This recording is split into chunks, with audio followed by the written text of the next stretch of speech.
So if you're anything like me, you've probably spent a lot of time trying to figure out how to study and pass your exams, whether it's for school, an upcoming test, or even just learning a new skill for your side hustle. And the usual advice that we get, like rereading, highlighting, taking notes, and drawing concept maps, they don't really help us, right? Because you still forget most of what you studied, so you're feeling overwhelmed, and worst of all, it feels like you're putting in all this effort but not seeing any results. But what if there's a faster and more effective way to study, one that helps you to actually learn and avoid forgetting what you just studied? And that's where this book comes in, Ultralearning by Scott Young. And in this video, I'm gonna share with you tips from the book that'll hopefully help you learn much faster, remember more, and pass your exams. Let's get into it. When I was in school, people would always tell me what to study, like read this book, go through this material, and memorize these notes. And whenever I ask someone for advice, I usually get a list of resources, but never on the how to actually study them. So obviously that's what I focused on, like figuring out the right resources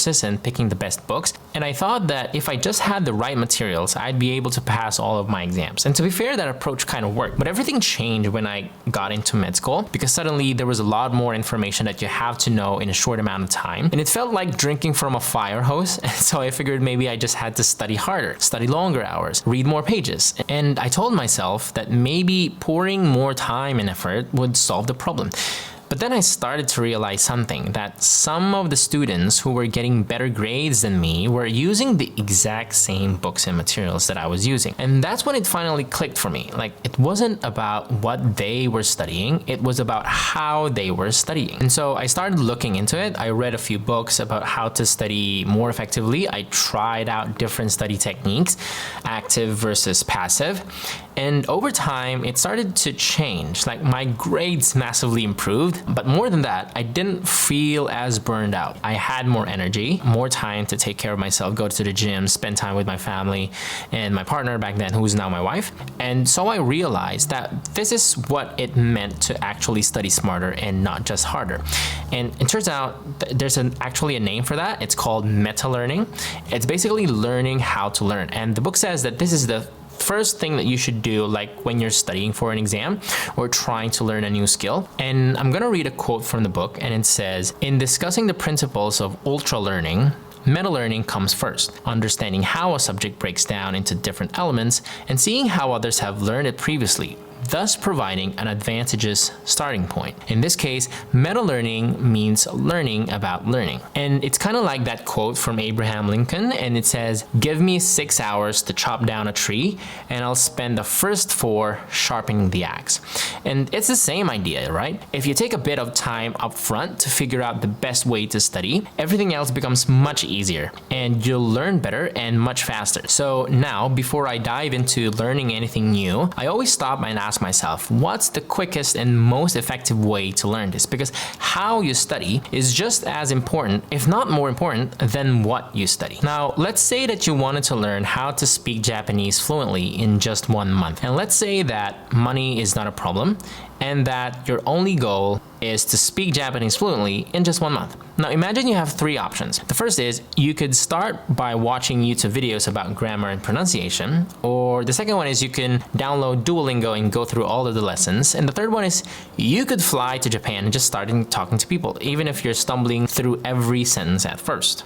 Which one do you think will have the highest probability that you achieve your goal in 1 month? The last one sounds the most intense, but it's probably the fastest way to get fluent. Why? Because you are learning in the same context where you'll actually use the skill of speaking Japanese. And this is what the book calls as directness, and I'll read a quote from the book, and it says, "Directness is the idea of learning being tied closely to the situation or context that you want to use it in. We want to speak a language, but try to learn mostly by playing on fun apps rather than conversing with actual people. We want to work on collaborative, professional programs, but mostly code scripts in isolation. We want to become great speakers, so we buy a book on communication rather than practice presenting." In all of these cases, the problem is the same. Directly learning the thing we want feels too uncomfortable, boring, or frustrating, so we settle for some book, lecture, or app, hoping it will eventually make us better at the real thing. When we learn new things, therefore, we should always strive to tie tie them directly to the context we want to use them in.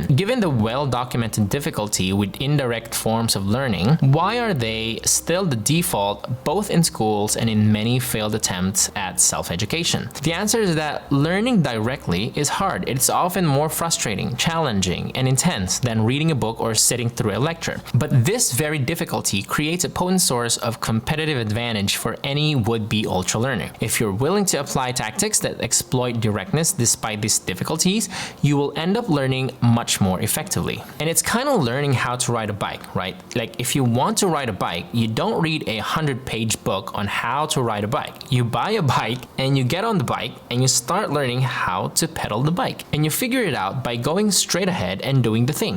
And the same goes for getting fit. You don't get a six-pack from reading articles about abs. Like you hit the gym and you do the reps. And when it comes to exams, it's the same idea. Like if your test is made up of multiple choice questions, the best way to prepare is by actually answering multiple choice questions, because that's what you'll be doing on the day of the exam. So that's what you should be practicing. It's not that other methods like taking notes or drawing concept maps are bad, because they're not. I mean, they can be really helpful, especially when you're just trying to wrap your head around something new, like during your years of medical school, for example. But when you have a big exam coming up, like a licensure examination, which will determine whether you will get to practice your profession or not, you need to focus on what will actually help you perform better on that exam. Because the exam isn't going to ask you to draw a concept map or summarize a chapter, right? It's going to give you 4 options and it's going to ask you to pick the right one. So if you want to get better at that, you need to practice doing exactly that. Which leads us to tip number 3. This last tip is something a lot of students already know on some level, but most don't actually do it. And one of the main reasons is that we tend to judge how well we're learning based on how studying feels at the moment. If something feels easy, like rereading notes or highlighting a textbook, we assume that we're understanding it, like we're really getting it, and it feels smooth, you know? So we think that it's working. But on the other hand, if a study method feels hard, like doing flashcards or practice tests, we often avoid it because it feels frustrating and slow, and that makes us think that we're not learning anything. But the truth is, just because something feels easy doesn't mean that it's effective, and just because something feels hard doesn't mean that it's not actually working. In fact, it's the other way around, because reading and watching videos, they are ways of putting information into our brain. But to actually learn and remember that information, it comes from taking that information out of our brains, which is basically what active recall is. And that's why things like doing practice tests or flashcards, or even explaining a topic to someone else without looking at your notes, of course, they can be more useful even if they feel much harder than, like, say, reading your notes or watching lecture videos. So if a study technique feels a bit uncomfortable, like doing practice tests, it might actually be doing you more good than you think. So we basically spent this whole video talking about how to learn quickly and so that you can pass your exams. And if you like this video, you would love this video over here, which is where I talk about how I build good study habits, which helped me get high scores in my exams. So click on that video if you're interested, and thank you so much for watching, and see you later. Bye.